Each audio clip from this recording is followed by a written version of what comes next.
BEd first year paper second शिक्षा के दार्शनिक एवं समाजशास्त्रीय परिदृश्य। आज पाठ शुरू हो रहा है लेसन 12। अद्वैत वेदांत दर्शन और शिक्षा। अद्वैत वेदांत दर्शन का अर्थ एवं परिभाषा। वेद, ब्राह्मण, आरण्यक और उपनिषदों के गूढ़ एवं विस्तृत दार्शनिक चिंतन का अंतिम सार ही वेदांत दर्शन है। बादरायण व्यास 14वीं शताब्दी पहले व्यक्ति हैं जिन्होंने इन समस्त ग्रंथों के सार तत्व को सूत्र रूप में प्रस्तुत किया। उनके द्वारा विरचित ग्रंथ का नाम ब्रह्मसूत्र है। यही ग्रंथ वेदांत दर्शन का आदि ग्रंथ है। बादरायण के कई सौ वर्ष बाद अनेक विद्वानों ने उनके ब्रह्मसूत्र पर भाष्य ग्रंथ लिखे और अपने अपने दृष्टि से ब्रह्मसूत्र में प्रतिपादित वेदांत की व्याख्या की। इन व्याख्याओं से वेदांत की अनेक उपशाखाओं का विकास हुआ।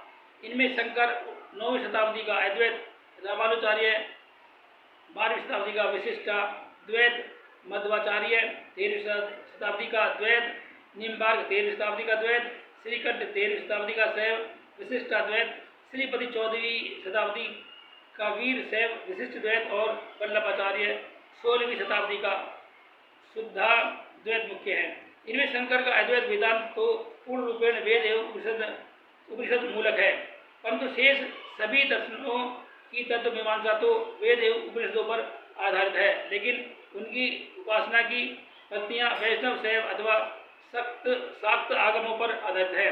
वैष्णव शैव और शाक्त आगमों पर आधारित होने के कारण ही उन्हें क्रमशः वैष्णव, शैव और शाक्त दर्शनों के रूप में जाना जाता है।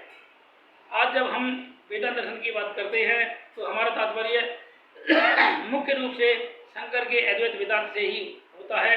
वैसे भी वेदांत की समस्त शाखा एवं उपशाखाओं में सर्वाधिक महत्व शंकर के अद्वैत वेदांत का ही है।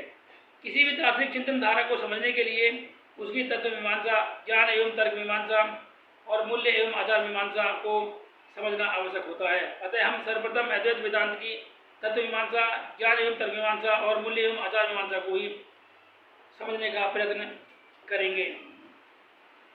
अद्वैत वेदांत दर्शन की तत्व मीमांसा। शंकर ने इस ब्रह्मांड के मूल में केवल ब्रह्म की सत्ता स्वीकार की है। उनका ब्रह्म अनादि, अनंत और निराकार है। यही ब्रह्म इस ब्रह्मांड का कर्ता और उपादान कारण है।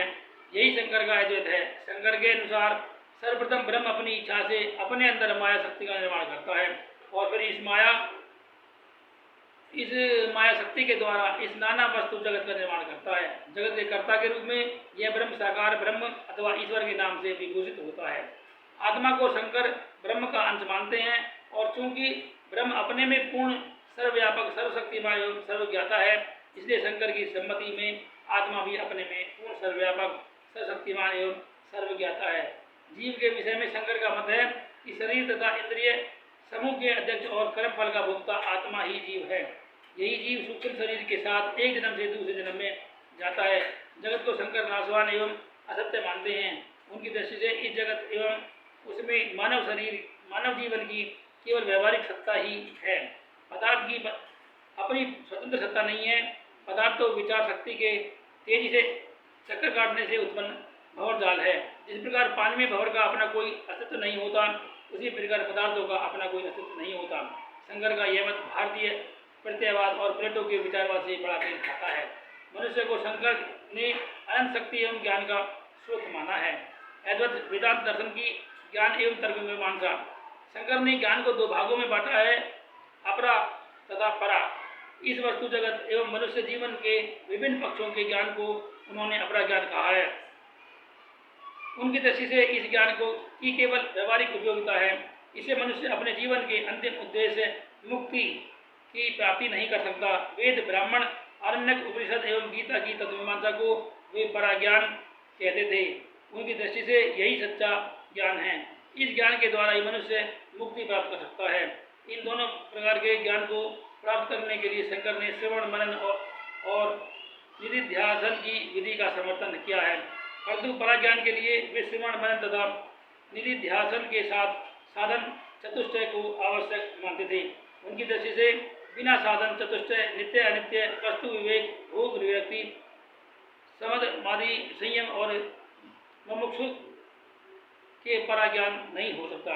अद्वैत वेदांत दर्शन की मूल्य एवं आचार मीमांसा। शंकर ने मनुष्य जीवन को दो रूपों में विभाजित किया है। एक अपरा और दूसरा यश। व्यावहारिक दृष्टि से उन्होंने मनुष्यों को अपने वर्ण कर्म को निष्ठा एवं ईमानदारी से करने की सलाह दी।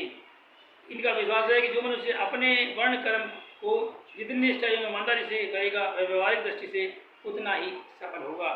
शंकर के अनुसार मनुष्य जीवन का अंतिम उद्देश्य मुक्ति प्राप्त करना है। मुक्ति के शंकर ने दो रूप स्वीकार किए हैं, एक जीवन मुक्ति और दूसरी विधेय मुक्ति। उनके मत से किसी भी प्रकार की मुक्ति के लिए ज्ञान मार्ग का अनुसरण करना चाहिए। ज्ञान प्राप्ति के लिए शंकर ने श्रवण मनन और निधिध्यासन पर बल दिया है और इस सबके लिए साधन चतुष्टय को आवश्यक माना है। मोक्ष प्राप्त करने के इच्छुक तो इन सब का पालन करना चाहिए। अद्वैत वेदांत दर्शन की परिभाषा।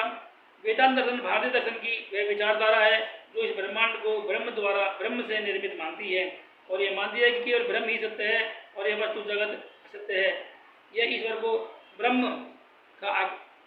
का साकार रूप और आत्मा को ब्रह्म का अंश मानती है और यह प्रतिपादन करती है कि मनुष्य जीवन का अंतिम उद्देश्य मुक्ति है, जिसे ज्ञान योग द्वारा प्राप्त किया जा सकता है। आज के लिए इतना ही। बने रहिए हमारे YouTube चैनल पर, फिर मिलेंगे नई वीडियो नए टॉपिक के साथ।